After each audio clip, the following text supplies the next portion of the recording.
It's February 22nd, 2026. I'm Himitsu Sensei at Ronin Dojo. Hajimemashite, yoroshiku onegai shimasu. With me is my senpai, Dawn, and today we're going to talk about Tai Otoshi. In our last video, we talked about Ogoshi, and at White Belt in Ronin Dojo, we teach two throws. We teach Ogoshi and Tai Otoshi. Both have very similar entries, but they have different placements of the fulcrum. We think about Ogoshi as a shitty throw, is the way that we refer to it. Ogoshi is really important in the learning continuum because so much of everything that comes out of the judo syllabus is based on the principles of Ogoshi. We take a look at the variations of Ogoshi like Hanegoshi and Haraigoshi and even Uchimata. The fundamental understanding of Ogoshi and foot placement and entry and energy are very, very important. But Ogoshi itself is a shitty throw in the fact that it is very compromising. In our last video, I demonstrated it for the sword attack by coming in inside the cutting arc of the sword. This foot, my right foot, comes into Dawn's right foot in something that we call here check foot. I'm going to check Dawn's foot. I want to be here because as I come in from my Ogoshi, if Dawn tries to escape in the rotational plane, and we'll talk about this more when we do our video on Hanegoshi, then I can begin to feel the separation of Dawn's foot. And I have one of two choices here as I've made this entry to counter. I can either throw Hanegoshi, or springing hip throw, by taking the leg, which is now supporting all of Dawn's energy, all of his centers in this leg. So I can pop this leg and make Hanegoshi, or I can widen my stance and throw Tai Otoshi. So we don't like Ogoshi because Ogoshi requires that I hand my back over to Uke, and if Uke capitalizes on this and I execute poorly, I'm giving him my back, I'm giving him the opportunity to choke. Oh. And this is Musashi, the Dojo Malanoa, who, if you see the orange ball coming through the video, that'll be Musashi looking for attention. So coming back to Tai Otoshi, where again, the entry is the same. The difference is the height of the fulcrum, whether it's my hip in Ogoshi or my lower leg in Tai Otoshi.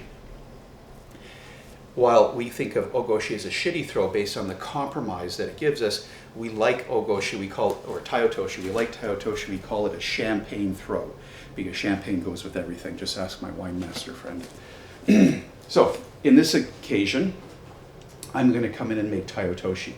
When I do that, I'm going to create this great big hole, and Uke is going to fall through the hole. So from the round punch, again, I'm entering with my S block and drawing that energy out and down, entering with my check foot, making my wide tenkan to open up that space, popping the foot outside, and letting Uke fall over the fulcrum of my calf in this great big hole.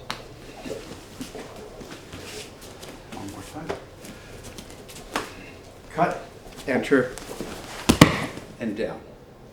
I still have my high arm grip like I would with Ogoshi here. You'll hear us refer to this as the sensei line.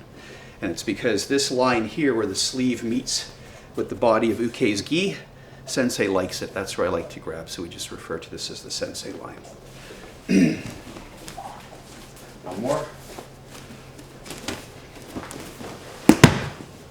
Oh! That's for trying to stuff me. We should talk about this principle here, and we're going to talk about it more when we do our video on Uki Otoshi. Uki Otoshi, we have it here in the dojo in our yellow belt syllabus. If you look at judo, judo has systems of kata.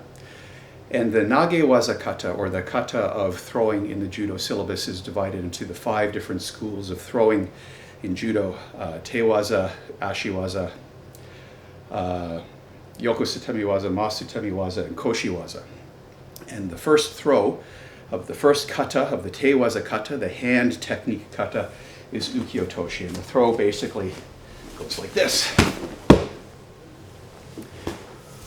It's not much of a throw, but principally, the idea is that if I take Uke's center and I extend Uke beyond the capacity of their ability to balance their center and drop their energy lower and faster than he can compensate.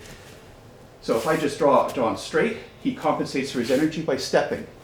But if I draw him down and faster and lower than he can compensate, he falls into this hole where he's no longer able to maintain his balance. Why is this important regarding Tai Otoshi? Thanks for reminding me. So when Don enters with his punch and his energy is moving in this direction, like with our lesson in Ogoshi, I want to capitalize on this energy and to keep it going with the drawing hand so I'm not expending my own energy in throwing him. Now as this energy comes through, I want Don to fall. I need to fabricate a fulcrum to keep him from being able to step through. And so that's what my leg does. My leg becomes the fulcrum which blocks his ability to step.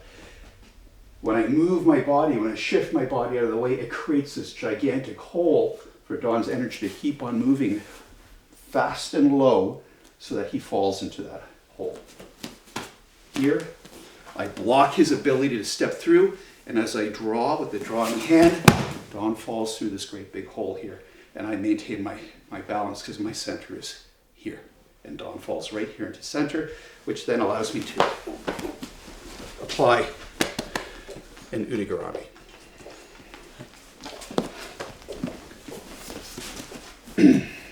So, again, at white belt, 2 primary throws in the Ronin Dojo syllabus, Ogoshi and Tai Otoshi.